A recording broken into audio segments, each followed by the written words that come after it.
My first word is a word of gratitude. I feel grateful to the organizers of the India Diaspora for this beautiful opportunity. I wish this was an interactive session, but since we all have been given limited time, I would leave some questions with you right at the outset. These questions, carry them with yourself. And when you get time, self-introspect on these questions. Introspect on these questions. The first question is, what does goodness mean to me? Is it necessary? Is it important for me to be good? Am I on a sailboat that am I on a rowboat that has to be pushed into goodness? Or am I on a sailboat that moves with the wind? Or am I on a motorboat that moves on the path of goodness irrespective of weather or force? What motivates me to follow and stay on the path of goodness? What are the glimmers? And what prevents me? What triggers me to move away from the path of goodness? Today, when you get time, you must ask yourself these questions. Goodness is innate in each and every one of us. We all feel and experience goodness effortlessly. But when thoughts of I, me, myself overpower me, then my true nature gets clouded and I lose my focus, my purpose and joy. In Hindu philosophy, there is one word that inclusively describes all aspects of goodness. What is that one word? That one word is dharma. And dharma, stated simply, is right thinking, right action, and right intention. As I said, goodness is embedded in each one of us. And when we act on it, we follow, we tread the path of dharma. But this requires courage. Courage to be true to our own innate goodness. How many of us present here dare to be ourselves? But sometimes we move away from this path, we deviate. We let our lower self overpower us. And then we become slaves to fear, to anxiety, to stress, to tension, to mental illnesses, and now we have come to the stage of depression. But when we tread the path of dharma, we let the higher self take over and we feel strong, we feel balanced, we feel stable. Goodness, it leads to oneness. I realize that I am not separate from the others. I am but a part of the one whole. I realize that I am interconnected. We are linked to each other by an invisible thread. The same energy that flows into me flows into each and every one of you. Today, we live in a world of globalization where we can connect easily and freely with one another, isn't it? We should be living in harmony. But what is our condition? We have become, in fact, more apathetic to the needs of each other. Instead of using globalization as a tool to unite, to bring us together. We are using it as a tool to divide, and therefore we have all this chaos and confusion today. How do we ensure that we let the higher self always take charge of our lives? And I would wish to pass on to you 6 short practical tips. I will not pause to give you illustrations because we are already running short of time. The first practical tip is, let us all learn to grow in self-awareness. Let us be aware of the consequences of every thought that we think, every word that we utter, every action that we perform. Remember, every thought that we think is a seed that we are sowing in the field of our life. And as we sow, so shall we reap. Every choice we make has a consequence. Therefore, be careful of every choice that you make. There was a Zen monastery, and the head, the Zen master, he admitted a new disciple. And the disciple said to him, I am a wood carver. And the monk said to him, since you are a wood carver, can you carve me a beautiful wood Buddha? And the wood carver was so thrilled to do that. He worked tirelessly for days together, and he carved out an exquisitely beautiful wooden Buddha. And when he took it to the master said to him, this is not what I asked for. And then it is that the novice realized that what the teacher meant was that I have to carve my life into a Buddha, and that can be done only through self-awareness, awareness of the thoughts we think, the words we utter, and the actions we perform. Let us move on to the second practical tip. Let us grow in the spirit of gratitude. If we observe ourselves, all of us, if we are true to ourselves, we will see that every day there are so many things we are continuously rowing about. We are rowing about all the things that we lack and that we desire, and we miss out on the abundance of life that we experience. Let us learn to grow in the spirit of gratitude, not only to grow in the spirit of gratitude, but to express it. Because if we don't express gratitude, it is like packing a gift for a friend and not giving it to her. Therefore, let us grow in the spirit of gratitude. There was a man, he was moving around with his friends with a gloomy disposition, and this went on for a couple of days. Finally, his friend said to him, why are you gloomy? And what did this man say? He said, 1 month back, my uncle passed away. And he left me $20,000 in his will. And they said, then why are you sad? He said, 15 days back, my aunt passed away. And she left me $50,000 in the will. And they said, you're still sad? He said, I'm sad because no one has passed away this week. This is our condition. Let us move on to the third practical tip. And the third practical tip is, let us see the good in all. Once again, if we analyze ourselves, what will we find? We find that we are drawn to the faults of others.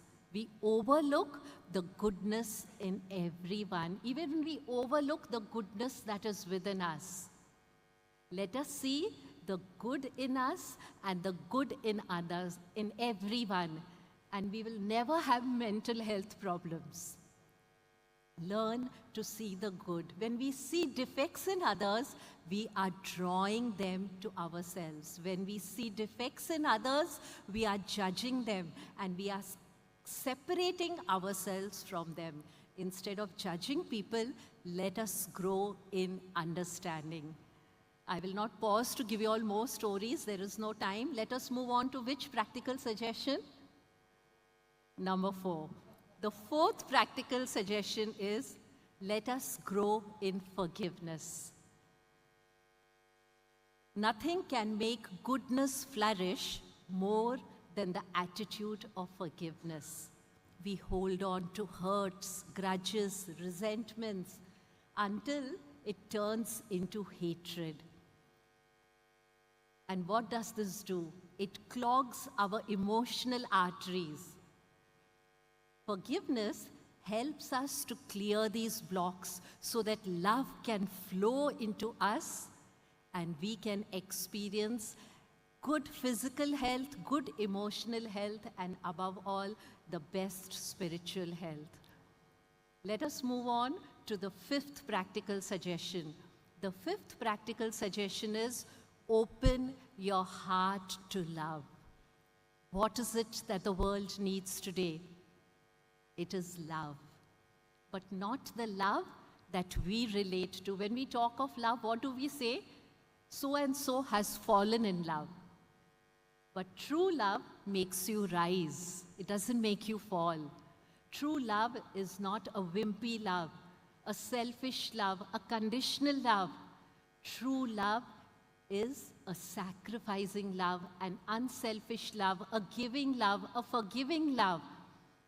Love in action, love that expresses itself in compassion, compassion with passion. You all must have heard the name. Okay, let me not again go because there is no time. And we come to the sixth practical suggestion. The sixth practical suggestion is, nourish your soul. There was a woodcutter, and he was in search of a job, and he hears there is a timber merchant who's in need of people. He goes to him, applies for a job, and he gets it. And the timber merchant, on the first day, gives him an axe, and he allocates an area to him, and he says to him, take this axe and go and fell down trees. He goes, the first day, he's able to cut 20 trees. And he comes and he reports to the merchant, and the merchant says to him, well done. This is the way to go forward. He feels motivated. He says, next day, I will surely do better. But the next day, he's able to cut only 18 trees. He feels a little disappointed. The very next day, the number reduces to 17 and then to 15. Finally, he goes to his boss, and he says to him, I am putting in more effort, I am putting in more time, but now I have lost my motivation. Why is it that on the first day I could fell 20 trees, but now the number is reducing? And the timber merchant said to him, have you paused to sharpen your axe? This is what we do. Today we are getting busier than ever and less happier than ever, because maybe we don't have the time to pause. Work is very necessary. Hard work is very necessary. Activity is very, very essential. But along with that, we need to pause and nourish our soul, because it is the soul, it is the energy of the soul. When it flows into us, this human body can function. Otherwise, the body is only a vehicle. The mind is only an instrument. If we need to function effectively, we need to nourish our soul. And what is the mark of a person who nourishes the soul? The mark of such a person is, possessions will not own him, will not define him, will not bind him. He will enjoy them, he will use them, but he will not be fettered by them. He will not become their slave. My dear friends, goodness is the investment that can never fail. It is the fertile soil in which the seeds of a new world order can be sown, a world full of peace and plenty, a world full of love and laughter, a world full of hope and healing. We live in a world of shining matter. Everything in this world emits light. But what about us? We too have a light, and that light is goodness. Let us emit this light. Now, before we close, let us reconnect with this goodness that is embedded within us. We will close with a 3 to 4 minute meditation by just reconnecting to the meditation, to the goodness that is within us. Whenever you practice it in your homes, just close your eyes for a few brief moments. Forget who's sitting to your left, to your right. When you practice this at home, give yourself a few minutes to relax your physical body and, most importantly, to still your mind. Take in a few deep breaths. We will not do that today because we are having a paucity of time. Just close your eyes. Try to be relaxed in body and mind. Try to keep both your feet on the ground. Let them gently touch the floor. And close your eyes. Visualize a pond, clear and still within you. This pond is your goodness. It is always there within you. It is uncontaminated, untainted, untouched. It is shimmering with light. But sometimes, just note this, sometimes the surface of the pond, it gets covered with our selfishness. It is as if a fog covers this pond, but beneath the surface, the pond is clear, the waters are clear, the waters are still. Visualize the light of the sun, the light of positivity, the light of love, the light of God, clearing all selfishness, all negativity, all fear.